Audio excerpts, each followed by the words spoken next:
Hello दोस्तों, आप सभी लोगों का हमारे यूट्यूब चैनल में स्वागत है। आई होप आप सभी लोग अच्छे होंगे और आप सभी लोगों की जो तैयारी है वो बहुत ही अच्छे से चल रही होगी। जैसा कि पिछली क्लास में हमने देखा है, जनरल साइंस के जो है सेक्शनल टेस्ट नंबर 9 को कर लिया है। आज जो हम करने वाले हैं 10वें टेस्ट को। तो इस टोटल सेक्शनल टेस्ट में जो है 10 टेस्ट थे, सभी को जो है हमने लगभग करा दिया। आज करा देंगे तो सब खत्म हो जाएगा। इसके बाद बहुत से लोग कमेंट कर रहे हैं कि सर आप मैथ का कराइए, रीजनिंग का कराइए। तो मैथ और रीजनिंग के जो है देखिए सॉल्व करने के लिए हमारे पास इक्विपमेंट अभी नहीं है। थोड़ा दिन आप लोग और वेट करिए। मैथ, रीजनिंग, फुल टेस्ट सभी टेस्टों को जो है करवाया जाएगा और सब हमारे इसी यूट्यूब चैनल पर और इसी प्लेलिस्ट में मिलेगा। इसीलिए आप लोग प्लेलिस्ट ज्वाइन कर लीजिए। बहुत सारे क्वेश्चन जो है प्लेलिस्ट हो चुके हैं, जिसके लिए हम प्लेलिस्ट बनाए हैं, प्लेलिस्ट में ऐड कर दिए हैं। आप लोग जाकर प्लेलिस्ट से सभी क्लासेस को कर सकते हैं। प्लेलिस्ट का जो लिंक है डिस्क्रिप्शन में हम दे दिए हैं, वहाँ से भी आप जाकर ज्वाइन कर सकते हैं। प्लेलिस्ट को जो पूरा ऐड कर सकते हैं, या फिर आप प्लेलिस्ट वाले सेक्शन में जाइए। प्लेलिस्ट वाले सेक्शन से में जाकर आप वहाँ से पूरी क्लासेस को देख सकते हैं। तो चलिए शुरू करते हैं क्लास को। शुरू करने से पहले अगर आप लोग हमारे चैनल पर नए हैं और अभी तक हमारे चैनल को सब्सक्राइब नहीं किए हैं, तो प्लीज़ चैनल को सब्सक्राइब करिए और बेल आइकन को भी दबाइए, ताकि जब भी हम क्लासेस को अपलोड करें तो आप लोगों तक जो है नोटिफिकेशन पहुँच जाए। और ज़्यादा से ज़्यादा जो है वीडियो को शेयर भी करिए। तो चलिए शुरू करते हैं। इसमें हम सेलेक्ट करते हैं Hindi, I am ready to begin. और लास्ट में सभी लोग जो है अपना कमेंट में आंसर जरूर बताया करिए कि आप लोगों का कितना स्कोर आया है, यानी कि कितना क्वेश्चन सही हुआ है, कितना क्वेश्चन गलत हुआ है। टेस्ट जो है आप लोगों का स्टार्ट हो चुका है, तो चलिए शुरू करते हैं। जिसमें पहला दिया गया है, चंद्रमा के पृष्ठ के निकट मुक्त रूप से गिरते विभिन्न द्रव्यमानों के जो है दो पिंड है, तो उसमें क्या क्या समान होंगे। चंद्रमा के पृष्ठ के निकट मुक्त रूप से गिरते विभिन्न द्रव्यमानों के दो पिंडों में क्या क्या समान है, मतलब इसमें कौन सा ऑप्शन सही होगा। तो के वेग किसी भी क्षण समान होंगे। दो पिंडों के वेग जो है किसी भी क्षण समान होंगे। विभिन्न त्वरण होंगे, गलत। विभिन्न परिणामों के बल कार्य करेंगे, गलत। परिवर्तन किए जाएंगे, गलत। यानी पहला वाला सही होगा। सही आंसर हो जाएगा फर्स्ट। प्रश्न नंबर 2 दिया है कि निम्नलिखित कथनों पर विचार कीजिए। जिसमें आपका दिया गया है, रॉकेट इंजनों के लिए ठोस ईंधन के रूप में एल्यूमीनियम चूर्ण का जो है उपयोग किया जाता है। तो ये वाली बात जो है सही आप लोगों की है।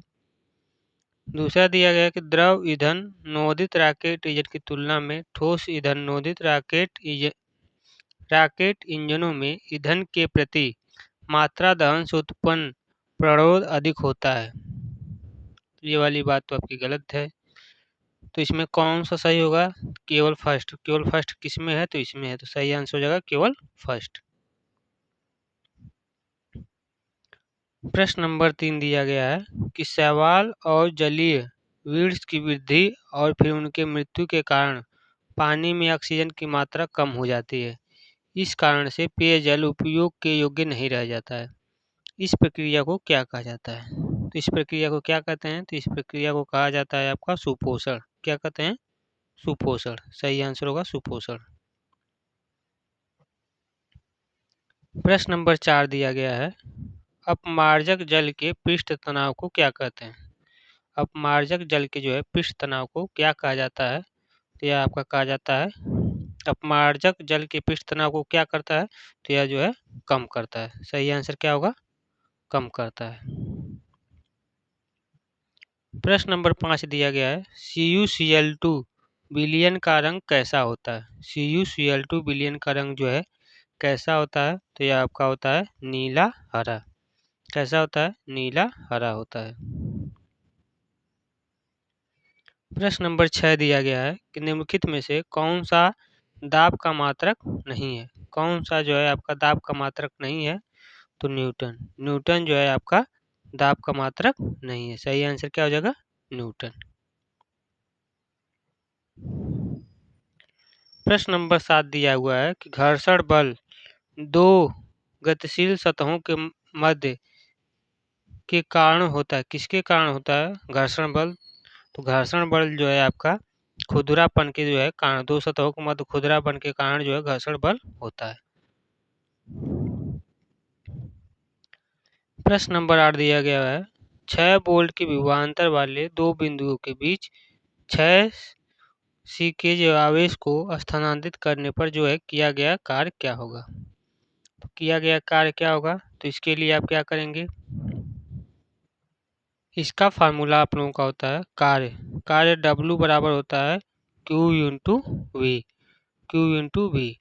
तो Q आपका Q आवेश कितना दिया गया है, तो 4 कूलाम दिया गया है, और वोल्ट कितना है, तो वोल्ट आपका 6 है, यानी 4 छक्का 24, 24 किस में है, तो 24 जूल दिया गया है। तो सही आंसर क्या हो जाएगा, 24 जूल।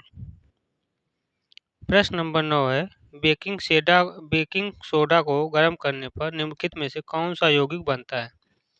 बेकिंग सोडा को जो है गर्म करने पर कौन सा यौगिक बनता है, तो इसका सही आंसर हो जाएगा आपका सोडियम कार्बोनेट। कौन सा यौगिक बनता है, सोडियम कार्बोनेट। प्रश्न नंबर 10 दिया गया है कि निम्नलिखित कथन में से कौन सा कथन सही है, जिसमें फर्स्ट आपका है किशोरों की जो पोषण संबंधी आवश्यकताएं वयस्कों की तुलना में अधिक होती हैं। तो ये वाली बात जो है आपकी सही है। किशोरों को जो है आमतौर पर 10 से 19 वर्ष की आयु के वर्गों में बांटा गया है। तो ये भी बात आपकी सही है। तो दोनों किस में है, तो फर्स्ट और सेकंड ये वाला ऑप्शन आपका सही हो जाएगा। प्रश्न नंबर 11 दिया हुआ है स्तंभ ए और स्तंभ बी जिसमें आपके अंगक हैं और कार्य हैं, इसको जो है हमें मिलान करना है। तो स्तंभ ए में पहले में क्या है, माइट्रोकांडिया। माइट्रोकांडिया में क्या होगा, माइट्रोकांडिया जो है आपका यह जाएगा ऊर्जा उत्पादन पे हो जाएगा। फिर राइबोसोम किस पे, राइबोसोम का कार्य क्या होता है, तो इसका होता है प्रोटीन संश्लेषण, यानी कि फर्स्ट का डी सेकेंड का ए, फर्स्ट का डी सेकेंड का ए किस में है, फर्स्ट का डी सेकेंड का ए आपका इस वाले ऑप्शन में है। तो सही आंसर हो जाएगा। प्रश्न नंबर 12 है तेज गति से चलने वाले रेल इंजन की जो है सीटी जब स्टेशन को पार करती है तो आरोही अवरोही सुनाई देती है, इसको क्या कहते हैं। तो इसको जो है क्या कहा जाता है, तो इसको कहा जाता है आपका डापलर के प्रभाव के कारण जो है यह गतिविधि होती है। प्रश्न नंबर 13 दिया गया है निम्नलिखित में से उस गहरे रंग के जो है अक्रिस्टलीय पदार्थ की पहचान कीजिए जो कि सूक्ष्म जैविक क्रिया के लिए अत्यधिक प्रतिरोधी है और अत्यंत ही धीमी गति से जो है अपघटन करते हैं। अत्यंत ही धीमी गति से क्या करते हैं, अपघटन करते हैं। तो इसका सही आंसर क्या होगा, सही आंसर होगा ह्यूमस कहते हैं। क्या कहते हैं, ह्यूमस। प्रश्न नंबर 14 दिया गया है बेकिंग पाउडर किसका मिश्रण है। बेकिंग पाउडर जो है किसका मिश्रण है, तो यह जो है बेकिंग सोडा प्लस हल्का खाद्य अम्ल, इसका मिश्रण आपका होता है बेकिंग पाउडर। प्रश्न नंबर 15 दिया गया हुआ है एक वस्तु 5 न्यूटन बल के अधीन सीधी रेखा में 10 मीटर की दूरी तक जो है गति करता है। यदि कार्य 25 जूल है, कार्य कितना दिया गया है, 25 जूल, तो बल एवं वस्तु की गति की जो है दिशा के मध्य क्या बताना है, हमें बताना है कि कोण कितना होगा। तो इसका सीधा फार्मूला होता है W बराबर होता है F into D cos theta, F into D cos theta होता है। तो यहाँ से W हमारा दिया गया कितना, 25 का कार्य लग रहा है, तो यह हो जाएगा 25। F हमारा कितना दिया है, तो 5 न्यूटन का बल दिया गया है, तो आ जाएगा 5। डी डिस्टेंस कितना दिया गया है, तो 10 मीटर, तो यह हो जाएगा 10 इंटू कॉस थीटा। तो यहाँ से 5 से ये जाएगा 5 पचा 25, फिर 5 से ये आपका चलेगा 5 दूना 10, यानी कि कॉस थीटा बराबर आ जाएगा 1/2। कॉस थीटा बराबर कितना आ जाएगा, 1/2। कॉस थीटा 1/2 किसका मान होता है, तो कॉस 60 अंश का मान होता है 1/2। सही आंसर हो जाएगा 60 डिग्री। प्रश्न नंबर 16 है प्राथमिक चिकित्सा पेटी में पैरासीटामोल दवा पाई जाती है, इन दवाओं का उपयोग क्यों करना जाना चाहिए, मतलब इन सभी दवाओं का उपयोग जो है क्यों किया जाना चाहिए। तो इसका सही आंसर क्या होगा, सही आंसर होगा आस्था से राहत दिलाने के लिए? नहीं। फीवर को अन्य एलर्जी के लक्षणों को कम करने के लिए? नहीं। अपच एवं अम्लशूल को कम करने के लिए? भी नहीं। हल्के दर्द को कम करने और उच्च यानी बुखार को कम करने के लिए? तो ये इसका सही आंसर हो जाएगा। प्रश्न नंबर 17 दिया गया है, किसी अर्धचालक का ताप बढ़ाने पर उसकी प्रतिरोधकता क्या होती है? किसी अर्धचालक का ताप बढ़ाने पर उसकी प्रतिरोधकता जो है वह घटने लगती है। सही आंसर क्या होगा? घटती है। प्रश्न नंबर 18, ऊष्मप्रवैगिकी के अनुसार प्रणाली अपने परिवेश के साथ ऊर्जा और द्रव्यमान दोनों का आदान प्रदान नहीं कर सकती। यहाँ पर ध्यान दीजिएगा, नहीं लिखा है, नहीं कर सकती है तो किसका, किस प्रणाली का? तो इसका आंसर आपका हो जाएगा पृथक प्रणाली जो है, ये जो पृथक प्रणाली है अपने परिवेश के साथ ऊर्जा और द्रव्यमान का आदान प्रदान नहीं कर सकती है। सही आंसर होगा पृथक। प्रश्न नंबर 19 है, निम्नलिखित में से कौन सा तत्व आधुनिक आवर्त सारणी के आवर्त 3 से संबंधित नहीं है? देखिए ध्यान दीजिए, पूछा है कि नहीं है। आवर्त तीन से जो है आपका संबंधित नहीं है। तो आवर्त 3 में जो है आपके आर्सेनिक आ जाते हैं, सिल्फर, इसका आंसर आप लोगों का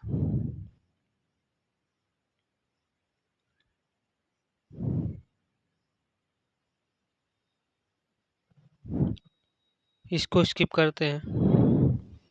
प्रश्न नंबर 20 दिया गया है, यदि U वस्तु दूरी पर, V प्रतिबिंब दूरी पर, F एक गोलीय दर्पण फोकस दूरी पर, तो कौन सा सूत्र सही है? तो कौन सा सूत्र इसका सही होगा? तो इसका जो सूत्र सही होगा, 1/F बराबर 1/U प्लस 1/V, ये वाला आपका फार्मूला सही होता है। तो सही आंसर हो जाएगा उत्तर दर्पण के लिए। अगला प्रश्न है प्रश्न नंबर 21। प्रश्न है कि द्विविस्थापन अभिक्रिया किसके बीच होती है? द्विस्थापन अभिक्रिया किसके बीच होती है? तो ये आपका होता है आयनिक यौगिक के बीच। किसके बीच? आयनिक यौगिक के बीच होता है। प्रश्न नंबर 22 है, स्तंभ ए और स्तंभ बी को जो है मिलान करना है। तो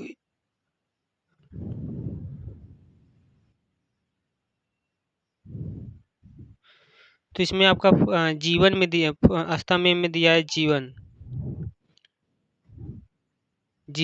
जीवन का जो है संबंध किससे हुआ? तो पहली अंतराल प्रावस्था कोशिका की वृद्धि में जीवन जो है इसका सही आंसर जाएगा। उसके बाद दिया यश। यश का मतलब यश किस में जाता है? तो यश जाता है कोशिका डीएनए की प्रति संश्लेषण, यानी कि जी का बी में, यश का ए में। जी का बी, यश का ए में।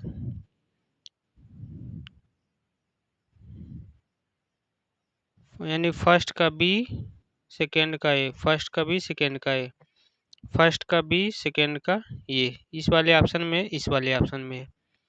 और क्या होगा? और आपका लास्ट वाला देख लेते हैं, फोर्थ वाला किस में है? तो फोर्थ यम का भी नए कोश का विभाजन, यानी कि डी में जाएगा। तो लास्ट में डी किस में है? तो इस वाले ऑप्शन में है। तो सही आंसर क्या हो जाएगा? सही आंसर हो जाएगा डी वाला ऑप्शन। प्रश्न नंबर 23 दिया गया है, स्तंभ का मिलान करना है, जिसमें दिया गया क्वासी ओरर किसका है? क्वासी ओरर। तो फर्स्ट ये जाएगा आपका प्रोटीन की कमी। प्रोटीन की कमी से जो है क्वासी ओरर होता है। दूसरा दिया कमजोर अस्थियां और पेशियां, ये जो है किससे होता है? तो ये आपका होता है कैल्शियम की कमी। तो सेकेंड का सी किस में है? तो सेकेंड का सी देखिए इस वाले में है, इस वाले में है। और फर्स्ट का जो है, फर्स्ट वाले का जो है डी में गया था, तो फर्स्ट का डी किस में है? तो फर्स्ट का डी सी वाले ऑप्शन में है। तो सही आंसर क्या हो जाएगा? सी वाला ऑप्शन। प्रश्न नंबर 24 है, लिक्विड क्रिस्टल की पहली आकस्मिक खोज किस सन में ऑस्ट्रिक वनस्पति शास्त्री और रसायनज्ञ के द्वारा जो है की गई थी? तो किसका है? लिक्विड क्रिस्टल की जो है खोज यह जो है आपका 1888 में फेडरिक रेंटिजर के द्वारा जो है की गई थी। सही आंसर क्या हो जाएगा? सेकेंड। प्रश्न नंबर 25 दिया गया है, निम्नलिखित में से कौन सा गुण कार्बन के द्वारा जो है प्रदर्शित या फिर दर्शाया नहीं जाता है? कौन सा गुण जो है जो कि कार्बन के द्वारा प्रदर्शित या फिर दर्शाया नहीं जाता है? तो इसका सही आंसर आपका हो जाएगा धात्विक गुणधर्म। धात्विक गुणधर्म जो है नहीं दर्शाया जाता है। सही आंसर क्या होगा? धात्विक गुणधर्म। सभी टेस्ट हो गए। एक क्वेश्चन हमारा बचा हुआ था 19 वाला क्वेश्चन क्या है? निम्नलिखित में से कौन सा तत्व आधुनिक साड़ी के आवर्त 3 से संबंधित नहीं? अच्छा, यहाँ पर नहीं पूछा है ना, नहीं पूछा है तो आपका होगा जी जो है आपका आधुनिक आवर्त सारणी से संबंधित नहीं है। तो आइए टेस्ट को जो है सबमिट करते हैं। टोटल हमने 25 अटैम्प्ट किए हैं। देखते हैं कितना सही हुआ है। आप लोग भी बताइएगा कमेंट में कितना सही हुआ है। टेस्ट जो है आप लोगों का सबमिट हो चुका है। टोटल हमने 25 क्वेश्चन अटैम्प्ट किया था। स्कोर 25 आया है। जो भी क्वेश्चन हम करवाए हैं सभी के सभी क्वेश्चन सही थे और एग्जाम में जो है इन क्वेश्चन के जो है पूछे जाने की बहुत ही ज़्यादा संभावनाएं हैं। तो आप लोग किसी भी क्लास को मिस मत किया करिए। रेगुलर बेसिस पे क्लासेस करते रहिए और टेस्ट को जो है देते रहिए। अगर आप लोग जो है कमेंट में ज़रूर बताइए कि आप लोगों का जो है कितना स्कोर आया है। अगर आप लोगों को कोई डाउट होता है या कुछ पूछना हो तो आप लोग कमेंट करके पूछ सकते हैं। अगर आप लोगों को यह वीडियो अच्छी लगी है, क्लास अच्छी लगी है तो क्लास को लाइक करिए, चैनल को सब्सक्राइब करिए और ज़्यादा से ज़्यादा जो है वीडियो को शेयर करिए ताकि सभी लोग जो है अपनी तैयारी को बेहतर बना सकें। तो आज के लिए बस इतना ही। जय हिंद, जय भारत।